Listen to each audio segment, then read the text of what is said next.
മലയാള സിനിമയിലെ പുത്തൻ വിശേഷങ്ങളിലേക്ക് ഒന്ന് കണ്ണോടിക്കാം. കഴിഞ്ഞ വാരം 2 മൂല്യമേറിയ ചിത്രങ്ങളാണ് റിലീസ് ചെയ്തത്. കാടുപൂക്കുന്ന നേരം, ഗോഡ്സെ. നിരൂപക പ്രശംസ നേടിയ ഈ ചിത്രങ്ങൾക്ക് പുറമെ പ്രതീക്ഷ നൽകുന്ന പുതിയ ചില വാർത്തകൾ കൂടി മലയാളികളെ തേടിയെത്തി.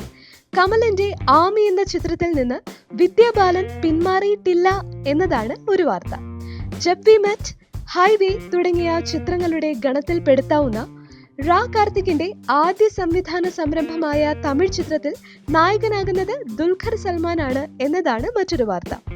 Friday film house owners Vijay Babu, Sandra Thomas എന്നിവരുടെ വഴക്ക് രമ്യതയിലാവുകയും മമ്മൂട്ടിയുടെ ദ ഗ്രേറ്റ് ഫാദറിന്റെ റിലീസ് മാർച്ചിലേക്ക് നീട്ടിവെക്കപ്പെടുകയും ചെയ്തു.